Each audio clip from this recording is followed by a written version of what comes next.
ಆತ್ಮೀಯ ವಿದ್ಯಾರ್ಥಿಗಳನ್ನ, ಅದರಲ್ಲಿ ಅರ್ಥಶಾಸ್ತ್ರದ ವಿದ್ಯಾರ್ಥಿಗಳನ್ನ BA ಪ್ರಥಮ ವರ್ಷದ ಅರ್ಥಶಾಸ್ತ್ರ ವಿಷಯಕ್ಕೆ ತಮ್ಮೆಲ್ಲರನ್ನ ಸ್ವಾಗತವನ್ನ ಮಾಡುತ್ತಾ, ಇವತ್ತಿನ ಈ ಒಂದು ಅವಧಿಯಲ್ಲಿ BA ಪ್ರಥಮ ವರ್ಷದ ಅರ್ಥಶಾಸ್ತ್ರ ವಿಷಯಕ್ಕೆ ಸಂಬಂಧಪಟ್ಟಂತೆ ನಿಮ್ಮ ಎಕ್ಸಾಮ್ ಒಳಗಡೆ 10 ಅಥವಾ 15 ಅಂಕದ ಪ್ರಶ್ನೆಗೆ ಇಳಿಮುಖ ಸೀಮಾಂತ ತುಷ್ಟಿಗುಣ ನಿಯಮವನ್ನ ಚರ್ಚಿಸಿ ಅಂತೇಳಿ ಪ್ರಶ್ನೆಯನ್ನ ಕೇಳಲಾಗ್ತದೆ.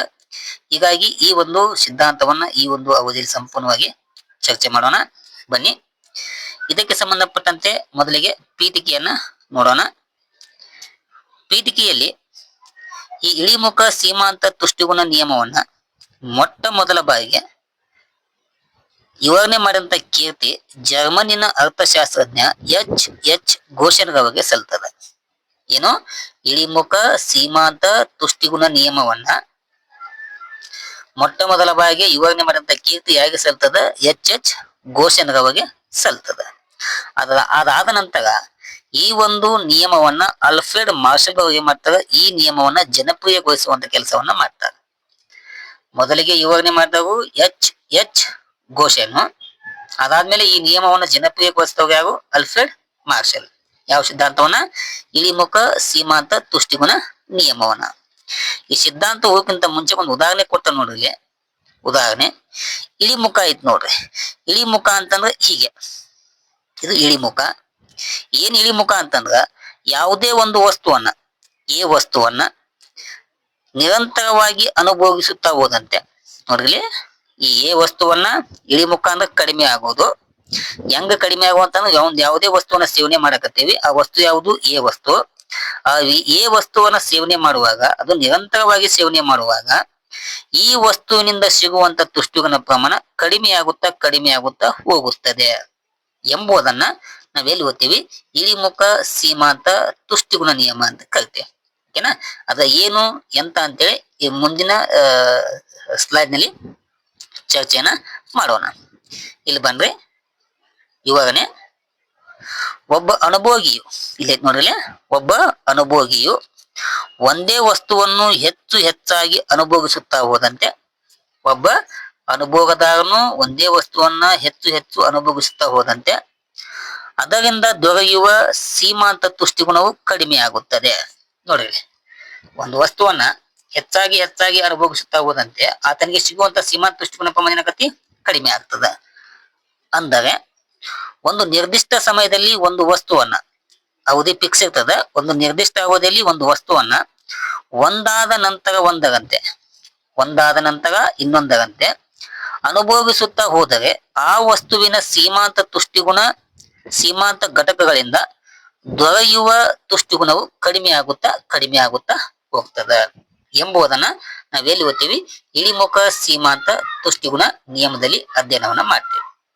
ಓಕೆನಾ? ಇನ್ನು ನಿಮ್ಗೆ ಗೊತ್ತಾಗ್ಬೇಕಂತಂದ್ರ, ಯಾವುದೋ ಒಂದು ವಸ್ತು ಇರ್ತದ, ಆ ವಸ್ತುವನ್ನ ಒಂದು ಗಂಟೆ ಸಮಯ ಒಂದು ಗಂಟೆಯ ಅವಧಿ ಅಂತ ತಿಳ್ಕೋರಿ. ಆ ಒಂದು ಗಂಟೆಯ ಅವಧಿಯಲ್ಲಿ ಆ ವಸ್ತುವನ್ನ ಒಂದಾದ ನಂತರ ಒಂದರಂತೆ, ಯಾವುದೇ ಗ್ಯಾಪ್ ಇಡದೆ ಒಂದಾದ ನಂತರ ಒಂದರಂತೆ ಹಣ್ಣನ್ನ ಅಥವಾ ಯಾವುದೇ ವಸ್ತುವನ್ನ ಸೇವಿಸುತ್ತಾ ಹೋದಂತೆ ಆ ಒಂದು ಗಂಟೆಯಲ್ಲಿ ಮೊದಲನೇ ಹಣ್ಣು ತಿಂದಾಗ ನಮ್ಗೆ ಸಿಗುವಂತ ತೃಪ್ತಿ ಹೆಚ್ಚಳವಾಗ್ತದೆ. ಹಾಗೆ ನಿರಂತರವಾಗಿ ಅನುಭವಿಸುತ್ತಾ ಹೋದಂತೆ ಅದರಿಂದ ಸಿಗುವಂತ ತುಷ್ಟಿಗುಣ ಏನಾಗ್ತದೆ? ಕಡಿಮೆ ಆಗುತ್ತಾ ಹೋಗ್ತದೆ. ಯಾಕಂತಂದ್ರ ಮನುಷ್ಯನಿಗೆ ಹೊಟ್ಟೆ ಹಸಿವಿದ್ದಾಗ ಸಿಗುವಂತ ತುಷ್ಟಿಗುಣ ಹೆಚ್ಚಳವಾಗಿರ್ತದೆ. ಹೊಟ್ಟೆ ತುಂಬಿದಂತೆ ಸಿಗುವಂತ ತುಷ್ಟಿಗುಣ ಪ್ರಮಾಣ ಏನಾಗ್ತದೆ? ಕಡಿಮೆ ಆಗುತ್ತಾ ಹೋಗ್ತದೆ. ಅದನ್ನ ನಾವೆಲ್ಲಿ ಓದ್ತೀವಿ? ಇಳಿಮುಖ ಸೀಮಾಂತ ತುಷ್ಟಿಗುಣ ನಿಯಮದಲ್ಲಿ ಸಂಪೂರ್ಣವಾಗಿ ಅಧ್ಯಯನವನ್ನ ಮಾಡ್ತೀವಿ. ಅದಾದ್ಮೇಲೆ ಇನ್ನೂ ಹೆಚ್ಚಿಗೆ ಮಾಹಿತಿ ಐತೆ ನೋಡ್ರಿ. ಆಲ್ಫ್ರೆಡ್ ಮಾರ್ಷಲ್ ಅವರ ಪ್ರಕಾರ ಒಬ್ಬ ಮನುಷ್ಯನಿಗೆ ವಸ್ತುವೊಂದರ ಸಂಗ್ರಹ ನಿರ್ದಿಷ್ಟ ಹೆಚ್ಚಳದಿಂದ ದೊರಕುವ ತುಷ್ಟಿಗುಣವು ತನ್ನಲ್ಲಿ ಇದ್ದ ಸಂಗ್ರಹದ ಹೆಚ್ಚಳದೊಂದಿಗೆ ಕಡಿಮೆ ಆಗುತ್ತಾ ಹೋಗ್ತದ. ಹಿಂಗಂದ್ರೆ ಗೊತ್ತಾಗ್ಲಿಕ್ಕಂತಂದ್ರ, ಒಬ್ಬ ವ್ಯಕ್ತಿಯ ಕಡೆ ಒಂದು ಹಣ್ಣು ಇರ್ತದ, ಒಂದಾದ್ಮೇಲೆ 10 ಹಣ್ಣುಗಳನ್ನ ಸಂಗ್ರಹ ಮಾಡ್ತಾನ, 10 ಆದ್ಮೇಲೆ 20 ಹಣ್ಣನ್ನ ಸ್ಟಾಕ್ ಮಾಡ್ಕೋತಾನ, 20 ಆದ್ಮೇಲೆ 30 ಹಣ್ಣುಗಳನ್ನ ಏನ್ ಮಾಡ್ತಾನವ? ಸಂಗ್ರಹವನ್ನ ಮಾಡ್ಕೋತಾನ. ಈ ಹಣ್ಣುಗಳ ಸಂಗ್ರಹ ಪ್ರಮಾಣ ಹೆಚ್ಚಳವಾದಂತೆ ಅವನು ಅನುಭವಿಸ್ಬೇಕಲ್ಲ, ಅವನು ಅನುಭವಿಸುವಾಗ ಸಿಗುವ ತುಷ್ಟಿಗುಣ ಪ್ರಮಾಣ ಏನಾಗ್ತದೆ? ಕಡಿಮೆ ಆಗುತ್ತಾ ಹೋಗುತ್ತದೆ. ಹಣ್ಣು ಜಾಸ್ತಿಗೆ ಹಣ್ಣುಗಳ ಸಂಗ್ರಹ ಪ್ರಮಾಣ ಏನಾಗೈತಿ?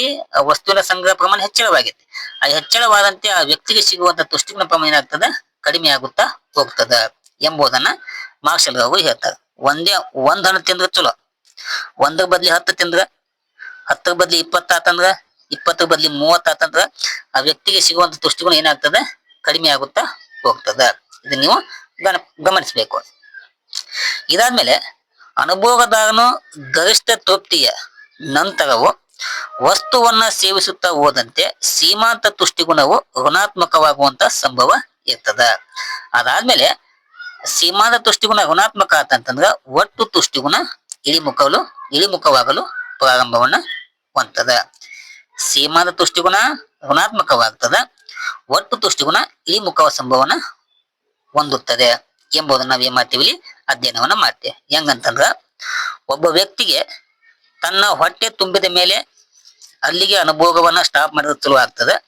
ಹೊಟ್ಟೆ ತುಂಬಿದ ನಂತರವೂ ಕೂಡ ಆ ವಸ್ತುವನ್ನ ಅನುಭೋಗಿಸಿದ್ರ ಆ ವಸ್ತುವಿಂದ ಸಿಗುವಂತ ತುಷ್ಟಿಗುಣ ಋಣಾತ್ಮಕವಾಗುತ್ತದೆ. ವಾಂತಿ ಅಂತ ನಮ್ಮ ಹಳ್ಳಿ ಭಾಷೆ ಒಳಗೆ ವಾಮಿಟ್ ಮಾಡ್ಕೋತೇವಲ್ಲ ಏನ, ಅದು ಋಣಾತ್ಮಕವಾಗ್ತದ. ಇನ್ನೂ ನಾವು ಸೇವಿಸಾಕತ್ರ ನಮ್ಗೆ ಸಿಗುವಂತ ಒಟ್ಟು ತುಷ್ಟಿಗುಣ ಏನಾಗ್ತದ, ಇಳಿಮುಖವಾಗುತ್ತಾ ಹೋಗ್ತದ ಎಂಬುದನ್ನ ನಾವ್ ಏನ್ ಮಾಡ್ತೀವಿ, ಇಲ್ಲಿ ಅಧ್ಯಯನವನ್ನ ಮಾಡ್ತೇವೆ. ನಿಮ್ಗೆ ಅಲ್ಲಿ ಅಂಡರ್ಸ್ಟ್ಯಾಂಡ್ಲಿಕ್ಕೆ ಒಂದು ಟೇಬಲ್ ಐತಿ ನೋಡ್ರಿ. ಟೇಬಲ್ ಒಳಗ ಇಲ್ಲಿ ಸೇಬು ಹಣ್ಣಿನ ಸಂಖ್ಯೆ ಕೊಡಲಾಗಿದೆ. 1ನೇ ಸೇಬು ಹಣ್ಣು, 2, 3, 4, 5 ಮತ್ತು 6 ಸೇಬು ಹಣ್ಣನ್ನ ಕೊಡಲಾಗಿದೆ. ಆ ಸೇಬು ಹಣ್ಣು ಪಕ್ಕದಲ್ಲಿ ಒಟ್ಟು ತುಷ್ಟಿಗುಣ ಐತಿ, ಏನ ಪಕ್ಕದಲ್ಲಿ ಸೀಮಾಂತ ತುಷ್ಟಿಗುಣ ಅದ. 1ನೇ ಹಣ್ಣು ಸೇವನೆ ಮಾಡಿದಾಗ ಆ ವ್ಯಕ್ತಿಗೆ ಸಿಗುವಂತ ತುಷ್ಟಿಗುಣ 10 ಇದೆ. ಎಷ್ಟು? 1ನೇ ಹಣ್ಣನ್ನ ಸೇವನೆ ಮಾಡಿದಾಗ ಆ ವ್ಯಕ್ತಿಗೆ ಸಿಗುವಂತ ತುಷ್ಟಿಗುಣ 10 ಆಗಿದೆ. 2ನೇ ವಸ್ತುವನ್ನ ಸೇವನೆ ಮಾಡಿದಾಗ ಆ ವ್ಯಕ್ತಿಗೆ ಸಿಗುವಂತ ತುಷ್ಟಿಗುಣ 17 ಆಗಿದೆ, ಸ್ವಲ್ಪ ಜಾಸ್ತಿ ಆಗಿದೆ. ಹಸುವಾಗೈತಿ, ಹಸುವಾದಾಗ 1ನೇ ತಿಂದಾನ ಸ್ವಲ್ಪ ತೃಪ್ತಿ ಆಗೈತಿ. 2ನೇ ಹಣ್ಣನ್ನ ತಿಂದಾಗ ಸ್ವಲ್ಪ ಇನ್ನು ಅದಕ್ಕಿಂತ ಏನಾಗ್ತದೆ, ಸಿಗುವಂತ ಒಟ್ಟು ತುಷ್ಟಿಗುಣ ಪ್ರಮಾಣ ಹೆಚ್ಚಳವಾಗ್ತದ. 3ನೇ ಹಣ್ಣನ್ನ ಸೇವಿಸಿದಾಗ ಸಿಗುವಂತ ತುಷ್ಟಿಗುಣ ಪ್ರಮಾಣ ಹೆಚ್ಚಳವಾಗಿದೆ, ಆದ್ರೆ ಹೆಚ್ಚಳದ ಪ್ರಮಾಣ ಕಡಿಮೆ ಐತಿ ನೋಡ್ರಿ. ಇಲ್ಲಿ 10ರಿಂದ 7 ಜಂಪ್ ಆಗಿತ್ತು, ಇಲ್ಲಿ ಎಷ್ಟಾಗ್ತದ, ಕೇವಲ 4ರಷ್ಟು ಜಂಪ್ ಆಗ್ತದ. ಎಷ್ಟು? 4ರಷ್ಟು ಜಂಪ್ ಆಗ್ತದ. 4ನೇ ಹಣ್ಣು ಸೇವನೆ ಮಾಡಿದಾಗ ತುಷ್ಟಿಗುಣ ಪ್ರಮಾಣ 23 ಆಯ್ತು. 5ನೇ ಹಣ್ಣನ್ನ ಸೇವನೆ ಮಾಡಿದಾಗ ಸಿಗುವಂತ ತುಷ್ಟಿಗುಣ ಪ್ರಮಾಣ ಹೆಚ್ಚಳ ಆಗೋದಿಲ್ಲ, ಅದು 23ಕ್ಕೆ ಸ್ಟಾಪ್ ಆಗ್ತದ. ಇದು ಅಂತಿಮ ಹಂತ ಅಂತ ಕರಿತೇವೆ ನಾವು. ಇಲ್ಲಿ ಸ್ಟಾಪ್ ಮಾಡ್ಬೇಕವ. ಬೈ ಚಾನ್ಸ್ ಆಗಿ ಇಲ್ಲಿ ಸ್ಟಾಪ್ ಮಾಡ್ಲಿಕ್ಕೆ ಅಂತಂದ್ರ ಈ ವಸ್ತುವಿನ ನಂತರವೂ ಕೂಡ ವಸ್ತುವನ್ನು ಅನುಭವಿಸಿದ್ರ ಆತನಿಗೆ ಸಿಗುವಂತ ತುಷ್ಟಿನ ಪ್ರಮಾಣ ಹೆಚ್ಚಳವಾಗುವುದರ ಬದಲು ಕಡಿಮೆ ಆಗ್ತದ. 23ರಿಂದ ವಾಪಸ್ಸು 21ಕ್ಕೆ ಆಗ್ತದ, ಅದು -21 ಆಗ್ತದ. ಆ ಇದು ಮೈನಸ್ ಅಲ್ಲ, 21 ಆಗ್ತದ. ಆ 21 ಆದಾಗ ಆ ವ್ಯಕ್ತಿಗೆ ಸಿಗುವಂತ ತುಷ್ಟಿಗುಣ ಏನಾಗ್ತದೆ, ಇಲ್ಲಿ ಋಣಾತ್ಮಕವಾಗಿ ಸಂಭವಿಸುತ್ತದೆ, -2ಕ್ಕೆ ತಲುಪ್ತದ. ಇಲ್ಲಿ ಒಟ್ಟು ತುಷ್ಟಿಗುಣ ಸೀಮಾಂತ ತುಷ್ಟಿಗುಣ 10, ಇಲ್ಲಿ ಎಷ್ಟು ಜಂಪ್ ಆಗಿದೆ, 7, ಇಲ್ಲಿ ಎಷ್ಟು ಜಂಪ್ ಆಯ್ತು, 4, ಇಲ್ಲಿ ಎಷ್ಟಾಯ್ತು, 2, ಇಲ್ಲಿ ಶೂನ್ಯ ಆಗ್ತದ. ಕೊನೆಗೆ ಆ ವಸ್ತುವಿನ ನಂತರವೂ ಕೂಡ ವಸ್ತುವನ್ನು ಅನುಭವಿಸಿದಾಗ ಆತನಿಗೆ ಸಿಗುವಂತ ಇಳಿಮುಖ ಸೀಮಾಂತ ತುಷ್ಟಿಗುಣ ಋಣಾತ್ಮಕವಾಗಿ ಚಲಿಸ್ತದ ಎಂಬುದನ್ನ ನಾವು ಪಟ್ಟಿಯ ಮೂಲಕ ತಿಳ್ಕೋಬಹುದು. ಓಕೆನಾ? ನೀವು ಬೇಕಾಗ ವಾಪಸ್ ಇನ್ನೊಮ್ಮೆ ಹೇಳ್ತೇನೆ ನೋಡ್ರಿ, ಚಂದ ತಿಳ್ಕೋವೆ. 1, 2, 3, 4, 5 ಮತ್ತು 6 ಇವು ಸೇಬು ಹಣ್ಣುಗಳ ಸಂಖ್ಯೆ. 1ನೇ ಸೇಬುವನ್ನು ಸೇವಿಸಿದಾಗ ಒಟ್ಟು ತುಷ್ಟಿಗುಣ 10ರಷ್ಟಿತ್ತು. 2ನೇ ಸೇಬುವನ್ನು ಸೇವಿಸಿದಾಗ ಸಿಗುವ ತುಷ್ಟಿಗುಣ 17 ಇತ್ತು. 3ನೇ ಹಣ್ಣು ಸೇವನೆ ಮಾಡಿದಾಗ 21, 4 ಸೇವನೆ ಮಾಡಿದಾಗ 23, 5ನೇ ಹಣ್ಣು ಸೇವನೆ ಮಾಡಿದಾಗ 23, 5ನೇ ಹಣ್ಣು ಆದ್ಮೇಲೆ 6ನೇ ಹಣ್ಣನ್ನ ಸೇವನೆ ಮಾಡಿದಾಗ ಸಿಗುವಂತ ತುಷ್ಟಿಗುಣ ಎಷ್ಟು? 21. ಇದು ಮೈನಸ್ ಐತಿ, ಮೈನಸ್ ಕ್ಯಾನ್ಸಲ್ ಮಾಡ್ಕೋರಿ. ಎಷ್ಟು? 21. ಇಲ್ಲಿ ನೋಡ್ರಿ, ಇಲ್ಲಿ 7ರಷ್ಟು ಹೆಚ್ಚಳವಾಗಿದೆ, ಇಲ್ಲಿ 4ರಷ್ಟು ಹೆಚ್ಚಳವಾಗಿದೆ, ಇಲ್ಲಿ 2ರಷ್ಟು ಹೆಚ್ಚಳವಾಗಿದೆ, ಇಲ್ಲಿ ಶೂನ್ಯವನ್ನ ತಲುಪಿದೆ. ಇದಾದ್ಮೇಲೆ -2ಕ್ಕೆ ಕಡಿಮೆ ಆಗೈತಿ. ನೋಡ್ರಿ, ಮೇಲ್ನೋಟಕ್ಕೆ ನಿಮಗೆ ತುಷ್ಟಿಗುಣ ಪ್ರಮಾಣ, ಒಟ್ಟು ತುಷ್ಟಿಗುಣ ಪ್ರಮಾಣ ಹೆಚ್ಚಳವಾದರೂ ಕೂಡ ಆ ಹೆಚ್ಚಳದ ಪ್ರಮಾಣ ಇಳಿಮುಖವಾಗುವುದನ್ನ ನಾವು ಕಾಣ್ತೇವೆ. ನೋಡ್ರಿ, 10 ಇತ್ತು, 10ರಿಂದ 7ಕ್ಕೆ ಆಯ್ತು, 7 ಮತ್ 4ಕ್ಕೆ ಆಯ್ತು, 2 ಆಯ್ತು, ಶೂನ್ಯ ಆಯ್ತು. ಆ ಶೂನ್ಯ ಆದ ನಂತರವೂ ಕೂಡ ಆ ವ್ಯಕ್ತಿ ಏನಾದ್ರೂ ವಸ್ತುವನ್ನ ಅನುಭವಿಸಿದಾಗ ಆತನಿಗೆ ಸಿಗುವಂತ ತುಷ್ಟಿಗುಣ ಏನಾಗ್ತದೆ, ಸೀಮಾಂತ ತುಷ್ಟಿಗುಣ ಋಣಾತ್ಮಕ ಹಂತವನ್ನ ತಲುಪುತ್ತದೆ ಎಂಬುದನ್ನ ಈ ಪಟ್ಟಿಯ ಮೂಲಕ ನಾವೇನ್ ಮಾಡ್ಬೋದು, ಸಂಪೂರ್ಣವಾಗಿ ಈ ವರ್ಣೆಯನ್ನ ಕಲೆ ಹಾಕೋಬಹುದು. ಓಕೆನಾ? ಕ್ಲಿಯರ್ ಆತ ಅಂತ ತಿಳ್ಕೊತಾನೆ. ಅದಾದ್ಮೇಲೆ ಇಲ್ಲಿ ತನಕ ಹೇಳ್ದನ ಇಲ್ಲಿ ಈ ವರ್ಣೆ ಐತ್ರಿ, ಈ ವರ್ಣೆ ಮೂಲಕ ನೀವ್ ಏನ್ ಮಾಡ್ಕೋ, ಎಕ್ಸಾಮ್ ಒಳಗ ಇದನ್ನ ಮೆನ್ಷನ್ ಮಾಡ್ರಿ. ಇಷ್ಟು ಮಟ್ಟ ಹೇಳಿದ್ದನ್ನ ನಾವಿಲ್ಲಿ ಏನ್ ಮಾಡ್ಬೋದು, ರೇಖಾಚಿತ್ರದ ಮೂಲಕ ತೆಗೆದುಕೊಳ್ಳಬಹುದು. ರೇಖಾಚಿತ್ರ ಬಾರಿ ಈಜಿ ಐತಿ, ಯಾವ ಗಡಿಬಿಡಿ ಮಾಡ್ಕೊಳಕ್ ಹೋಗ್ಬೇಡ್ರಿ. ಇಲ್ಲಿ ನೋಡ್ರಿ, ಓ ಎಕ್ಸ್ ಅಕ್ಷದಲ್ಲಿ ಏನು, ಓ ಎಕ್ಸ್ ಅಕ್ಷದಲ್ಲಿ ಸೇಬು ಹಣ್ಣಿನ ಪ್ರಮಾಣವನ್ನ ಬಿಂಬಿಸಲಾಗಿದೆ. ಓ ವೈ ಅಕ್ಷದಲ್ಲಿ MU ಮತ್ತು TU ಅನ್ನ ಬಿಂಬಿಸಲಾಗಿದೆ. ಇಲ್ಲ ಐತ್ ನೋಡ್ರಿ, ಇದು ಒಟ್ಟು ತುಷ್ಟಿಗುಣದ ರೇಖೆಯಾಗಿದೆ. ಇದು ಸೀಮಾಂತ ತುಷ್ಟಿಗುಣದ ರೇಖೆಯಾಗಿದೆ. ಎಷ್ಟೋ ವಿದ್ಯಾರ್ಥಿಗಳು, ಅರ್ಥಶಾಸ್ತ್ರದ ವಿದ್ಯಾರ್ಥಿಗಳು ರೇಖಾಚಿತ್ರವನ್ನು ಅಂಜಿ ಬಿಡ್ತಾರೆ. ಅದನ್ನ ವಿವರಣೆ ಮಾಡುವುದು ಹೇಗೆ ಎಂಬುದನ್ನ ಬಹಳ ಮಂದಿ ಗೊಂದಲ ಇರ್ತದ. ಈ ಗೊಂದಲ ಇಟ್ಕೊಳಕ್ ಹೋಗ್ಬಾರ್ದು, ನಾ ಹೇಳ್ದಂಗ್ ಮಾಡ್ಕೊಂಡ್ಬಿಡ್ರಿ. ಓ ಎಕ್ಸ್ ಅಕ್ಷದಲ್ಲಿ ಸೇಬು ಹಣ್ಣು, ಓ ವೈ ಅಕ್ಷದಲ್ಲಿ ಸೀಮಾಂತ ತುಷ್ಟಿಗುಣ ಮತ್ತು ಒಟ್ಟು ತುಷ್ಟಿಗುಣವನ್ನ ಬಿಂಬಿಸಲಾಗಿದೆ. ಓಕೆನಾ, ಇಲ್ಲಿ ಗಮನಿಸಬೇಕು. ಇಲ್ಲಿ ಒಂದನೆಯ ಸೇಬು ಹಣ್ಣು ಸೇವನೆ ಮಾಡಿದಾಗ ಆ ವ್ಯಕ್ತಿಗೆ ಒಟ್ಟು ತುಷ್ಟಿಗುಣ ಎಷ್ಟು ಸಿಕ್ತಿ, 10 ಸಿಕ್ತಿ. ಇಲ್ಲಿ 10 ಐತಿ ನೋಡ್ರಿ, 10 ಸಿಕ್ತಾ. ಓಕೆ, ಎರಡನೇ ಹಣ್ಣನ್ನು ಸೇವನೆ ಮಾಡಿದಾಗ ಆ ವ್ಯಕ್ತಿಗೆ ಎಷ್ಟು ತುಷ್ಟಿಗುಣ ಸಿಕ್ತಿ, 17 ಸಿಕ್ತಿ. ಅಷ್ಟು ಟಿಕ್ ಮಾಡ್ಕೊತ ಹೋಗ್ಬೇಕು ನಾವು. ಮೂರನೇ ಹಣ್ಣು ಸೇವನೆ ಮಾಡಿದಾಗ ಆ ವ್ಯಕ್ತಿಗೆ ಸಿಗುವಂತ ಒಟ್ಟು ತುಷ್ಟಿಗುಣ ಎಷ್ಟಾಯ್ತು, ಎಷ್ಟು ನೋಡಿ, ಇಲ್ಲಿ 10, ಇಲ್ಲಿ 17, 17 ಆದ್ಮೇಲೆ ಇಲ್ಲಿ 21 ಆಯ್ತು. ಇಲ್ಲಿ ಎಷ್ಟು, ಮೂರನೇ ಹಣ್ಣು ಸೇವನೆ ಮಾಡಿದಾಗ 21 ಆಯ್ತು. ಆ ಮೂರನೇ ಹಣ್ಣಿಂದ 4ನೇ ಹಣ್ಣು ಸೇವನೆ ಮಾಡಿದಾಗ ಎಷ್ಟು, 4ನೇ ಹಣ್ಣನ್ನ ಸೇವನೆ ಮಾಡಿದಾಗ ಒಟ್ಟು ತುಷ್ಟಿಗುಣ ಪ್ರಮಾಣ 23 ಆಯ್ತು. ಎಷ್ಟು, 23 ಆಯ್ತು. ಆಮೇಲೆ 5ನೇ ಹಣ್ಣು ಸೇವನೆ ಮಾಡಿದಾಗ ಆ ವ್ಯಕ್ತಿಗೆ ಸಿಗುವಂತ ಒಟ್ಟು ತುಷ್ಟಿಗುಣ ಪ್ರಮಾಣ ಮತ್ತೆ 23 ಆಯ್ತು. ವಾಪಸ್ ಏನಾದ್ರು 6ನೇ ಹಣ್ಣನ್ನ ಸೇವನೆ ಮಾಡಿದ್ರ ಆ ವ್ಯಕ್ತಿಗೆ ಸಿಗುವಂತ ತುಷ್ಟಿಗುಣ ಪ್ರಮಾಣ ಎಷ್ಟಾಗ್ತದ, 21ಕ್ಕೆ ಕಡಿಮೆ ಆಗ್ತದ. ಈಗ ನೀವೇನ್ ಟಿಕ್ ಮಾಡ್ಕೊಂಡಿರಲ್ಲ ಅದನ್ನ ನೀವು ಕೂಡಿಸ್ಬಿಡ್ಬೇಕು. ಹಿಂಗ 10ರಿಂದ 17, 21, 23, ವಾಪಸ್ 23, ವಾಪಸ್ ಎಷ್ಟು ಕಡಿಮೆ ಆಗ್ತದ, 21ಕ್ಕೆ ಕಡಿಮೆ ಆಗ್ತದ. ಇದು ಒಟ್ಟು ತುಷ್ಟಿಗುಣ ಪ್ರಮಾಣದ ಒಂದು ರೇಖೆ ಆಗ್ತದ. ಇಲ್ಲಿ ನೋಡ್ರಿ, ಒಟ್ಟು ತುಷ್ಟಿಗುಣ ಪ್ರಮಾಣ ಹೆಚ್ಚಳವಾಗುತ್ತಾ ಹೋಗಿ ಇಲ್ಲಿ ಸ್ಟಾಪ್ ಆಗೈತಿ. ಇಲ್ಲಿ 4ನೇ ಹಣ್ಣು ಸೇವನೆ ಮಾಡಿದಾಗ ಸ್ಟಾಪ್ ಆಗ್ತದ. 4 ಮತ್ತು 5ನೇ ಹಣ್ಣು ಸೇವನೆ ಮಾಡಿದಾಗ ಸಿಗುವಂತ ತುಷ್ಟಿಗುಣ ಸಮತೋಲನವಾಗ್ತದ. ಇಲ್ಲಿ ನೋಡ್ರಿ, 4 ಮತ್ತು 5ನೇ ಸೇವನೆ ಮಾಡಿದಾಗ ಸಮತೋಲನ ಆಗ್ತದ. 5ನೇ ಹಣ್ಣಿನ ನಂತರ ಆ ವ್ಯಕ್ತಿ ಏನಾದ್ರು ವಸ್ತುವನ್ನು ಅನುಭವಿಸಿದಾಗ ಸಿಗುವಂತ ತುಷ್ಟಿಗುಣ ಪ್ರಮಾಣ ಕಡಿಮೆ ಆಗ್ತದೆ. ಇಲ್ಲಿ ಕಡಿಮೆ ಆಯ್ತು ನೋಡ್ರಿ. ಆಕ್ಚುಲಿ 5ಕ್ಕೆ ಸ್ಟಾಪ್ ಮಾಡ್ಬೇಕಿತ್ತು, 5ಕ್ಕೆ ಸ್ಟಾಪ್ ಮಾಡಿ ಹೋಗಿತ್ತು. 5ರ ನಂತರ 6ನೇ ವಸ್ತುವನ್ನು ಅನುಭವಿಸಿದಾಗ ಆ ವ್ಯಕ್ತಿಗೆ ಸಿಗುವಂತ ತುಷ್ಟಿಗುಣ ಏನಾಗುತ್ತೆ, ಇಲ್ಲಿ ಕಡಿಮೆ ಆಗುವುದನ್ನ ಈ ರೇಖಾಚಿತ್ರದಲ್ಲಿ ನಾವ್ ಏನ್ ಮಾಡ್ಬೋದು, ಸ್ಪಷ್ಟವಾಗಿ ತಿಳಿದುಕೊಳ್ಬಹುದು. ಇದು ಒಟ್ಟು ತುಷ್ಟಿಗುಣದ ರೇಖೆ.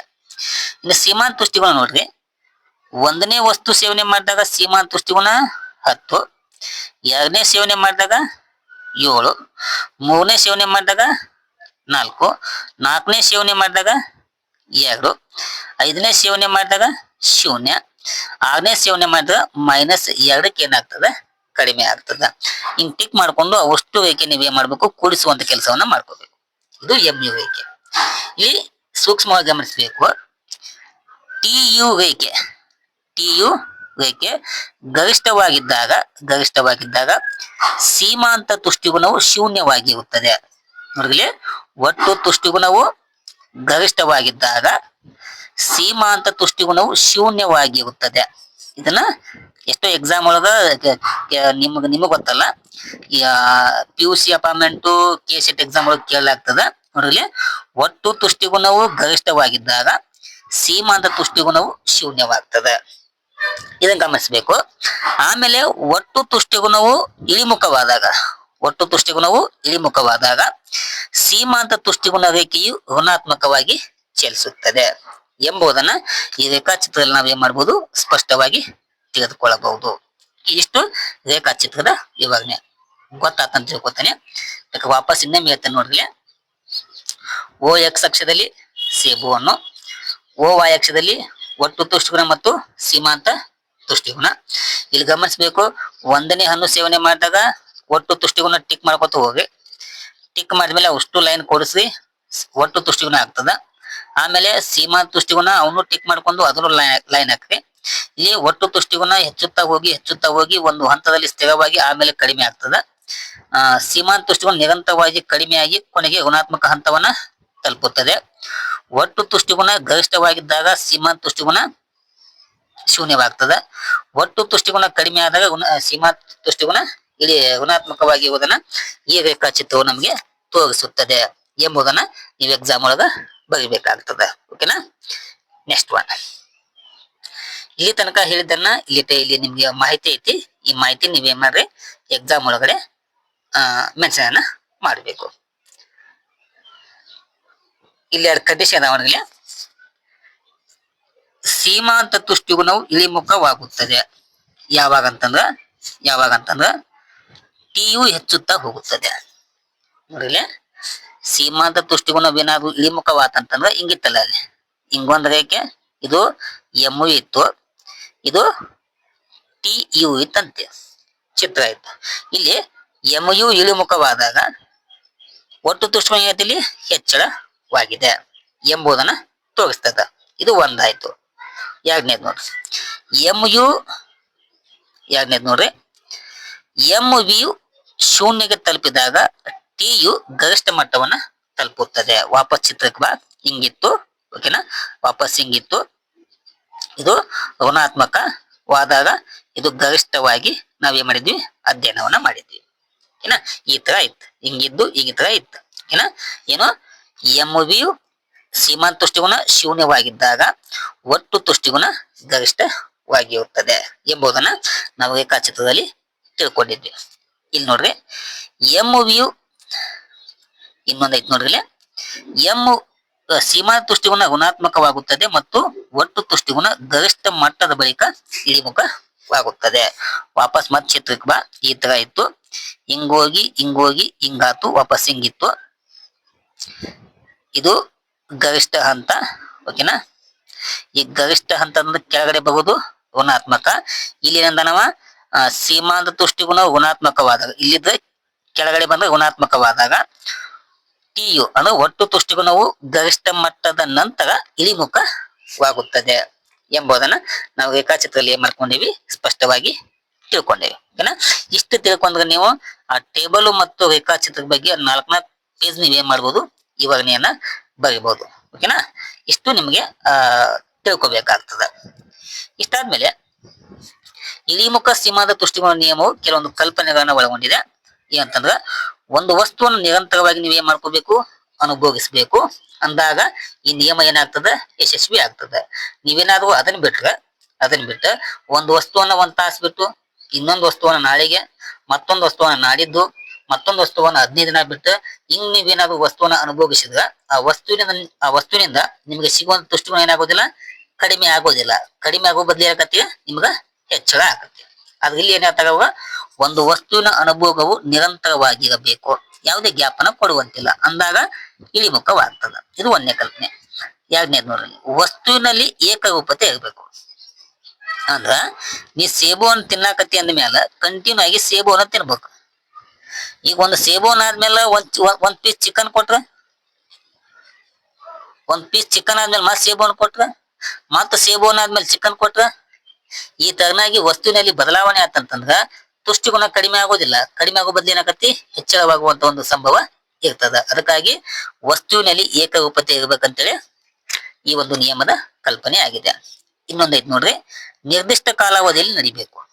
ಇದು ಕೂಡ ಅತಿ ಪ್ರಮುಖವಾದಂತ ಒಂದು ಅಂಶ. ಏನನ್ನ ಒಂದು ವಸ್ತುವನ್ನು ಅನುಭವಿಸುವುದನ್ನ ಒಂದು ನಿರ್ದಿಷ್ಟ ಕಾಲಾವಧಿಯಲ್ಲಿ ನಡಿಬೇಕು. ಇನ್ನೊಂದು, ಪ್ರಮಾಣಿತ ಗಾತ್ರದ ಘಟಕಗಳನ್ನ ಅನುಭೋಗವನ್ನ ಮಾಡ್ಕೋಬೇಕು. ಒಂದು ಲಿಮಿಟ್ ಇರ್ಬೇಕು. ನಾವು ಈಗ ಏನ್ ವಸ್ತುವನ್ನು ಅನುಭವ ಮಾಡಕತ್ತೀವಲ್ಲ, ಅದೇ ವಸ್ತುವನ್ನ ಅಷ್ಟೇ ಗಾತ್ರದ ವಸ್ತುವನ್ನ ನಿರಂತರವಾಗಿ ಅನುಭೋಗವನ್ನ ಮಾಡ್ಕೋಬೇಕು. ಒಂದೇ ದರ್ಜೆಯ ಹೆಚ್ಚುವರಿ ಘಟಕವನ್ನ ಅನುಭವಿಸಬೇಕು. ವ್ಯಕ್ತಿಯ ಆದಾಯ ಆಗ್ಬೋದು, ಅಭಿರುಚಿ ಆಗ್ಬೋದು, ಒಲವುಗಳಲ್ಲಿ ಸ್ಥಿರತೆಯನ್ನ ಹೊಂದಿರಬೇಕು. ಇದು ಇಳಿಮುಖ ಸೀಮಾಂತ ತುಷ್ಟಿಗುಣ ನಿಯಮದ ಕಲ್ಪನೆಗಳು ಆಗಿವೆ. ಇನ್ನೊಂದೈತ್ ನೋಡ್ರಿ, ವಸ್ತುಗಳ ಕೊಳ್ಳುವಿಕೆಯಲ್ಲಿ ವಿಚಾರ ಶಕ್ತಿಯ ಪ್ರದರ್ಶನ ಇರಬೇಕು. ಅಂದ್ರೆ ಹುಚ್ಚಗಿದು ಅಪ್ಲೈ ಆಗುವುದಿಲ್ಲ.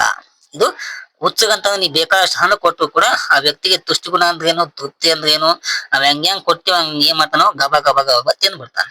ಹೀಗಾಗಿ ಆ ವಸ್ತು ನಾವೇನ್ ಕೊಡ್ತೇವಲ್ಲ, ಆ ಕೊಳ್ಳುವಿಕೆಯಲ್ಲಿ ನಮ್ಗೆ ವಿಚಾರ ಶಕ್ತಿಯನ್ನ ಪ್ರದರ್ಶನವನ್ನ ಮಾಡ್ಕೋಬೇಕು. ನೆಕ್ಸ್ಟ್ ಒನ್, ಅಪರೂಪದ ವಸ್ತುಗಳ ಸಂಗ್ರಹಕ್ಕೆ ಇದೇನಾಗುವುದಿಲ್ಲ, ಅನ್ವಯಿಸುವುದಿಲ್ಲ. ಫಾರ್ ಎಕ್ಸಾಂಪಲ್ ಚಿನ್ನ ಆಗಬಹುದು, ವಜ್ರ ಆಗಬಹುದು. ಇಂಥ ಅಪರೂಪದ ವಸ್ತುಗಳಿಗೆ ಈ ನಿಯಮ ಏನಾಗುವುದಿಲ್ಲ, ಅನ್ವಯ ಆಗುವುದಿಲ್ಲ. ಓಕೆನಾ. Next one. ಇಷ್ಟು ಈ ನಿಯಮದ ಕಲ್ಪನೆಗಳು ಆಗಿವೆ. ಕಲ್ಪನೆಗಳಾದ್ಮೇಲೆ ಇಳಿಮುಖ ಸೀಮಾಂತ ತುಷ್ಟಿ ನಿಯಮವನ್ನು ನಾವು ಟೀಕೆಗೆ ಒಳಪಡಿಸಬಹುದು. ಒಂದನೇ ಟೀಕೆ, ತುಷ್ಟಿಗುಣವನ್ನ ಅಳತೆ ಮಾಡುವುದು ಅಸಾಧ್ಯ. ಅದು ನಮಗೆ ಗೊತ್ತೇ ಅದ.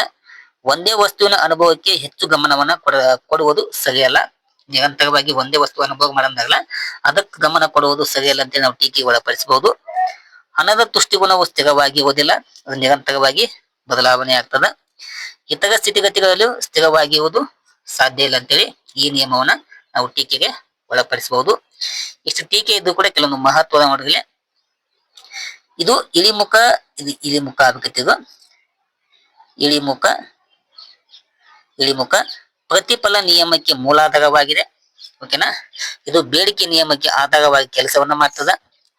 ತೃಪ್ತಿಯನ್ನ ಗರಿಷ್ಠ ಗೊಳಿಸಿಕೊಳ್ಳಲು ಮಾರ್ಗದರ್ಶನವನ್ನ ನೀಡುತ್ತದೆ. ಅನುಭೋಗಿಗಳಿಗೆ ಸಹಾಯವನ್ನ ಮಾಡ್ತದ. ಅನುಭೋಗಿಯ ಸಮತೋಲನವನ್ನ ಸಾಧಿಸಲು ನಮ್ಗೆ ಏನ್ ಮಾಡ್ತದ, ಸಹಾಯವನ್ನ ಮಾಡ್ತದ ಎಂಬುದು ಇಳಿಮುಖ ಸೀಮಾಂತ ತುಷ್ಟಿಗುಣ ನಿಯಮದ ಮಹತ್ವ ಆಗಿದೆ. ಓಕೆನಾ.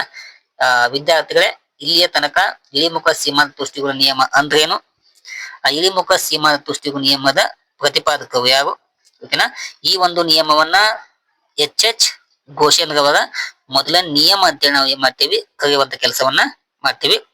ಒಂದು ಪಟ್ಟಿ ಬರ್ತದ, ಪಟ್ಟಿ ಆದ್ಮೇಲೆ ರೇಖಾಚಿತ್ರ ಬರ್ತದ, ಕಲ್ಪನೆಗಳು, ಟೀಕೆಗಳು ಮತ್ತು ಮಹತ್ವವನ್ನ ಇಷ್ಟು ನೀವು ಎಕ್ಸಾಮ್ ಒಳಗೆ ಬರೆದ್ರೆ ನಿಮ್ ಎಕ್ಸಾಮಕ್ಕೆ 15 ಅಥವಾ 10 ಅಂಕವನ್ನ ಸಂಪೂರ್ಣವಾಗಿ ನೀವೇ ಮಾಡಬಹುದು, ಪಡೆದುಕೊಳ್ಳಲು ಸಹಾಯ ಆಗ್ತದ. ಓಕೆನಾ. ಇಲ್ಲಿಯ ತನಕ ವಿಡಿಯೋವನ್ನ ವೀಕ್ಷಣೆ ಮಾಡಿದಂತ ಎಲ್ಲ ನನ್ನ ಮುದ್ದು ವಿದ್ಯಾರ್ಥಿಗಳಿಗೆ ಧನ್ಯವಾದಗಳನ್ನ ತಿಳಿಸ್ತಾ ಈ ಒಂದು ವಿಡಿಯೋನ ಇಲ್ಲಿಗೆ ಮುಗಿಸ್ತೇನೆ. Thank you. ನಮಸ್ಕಾರ.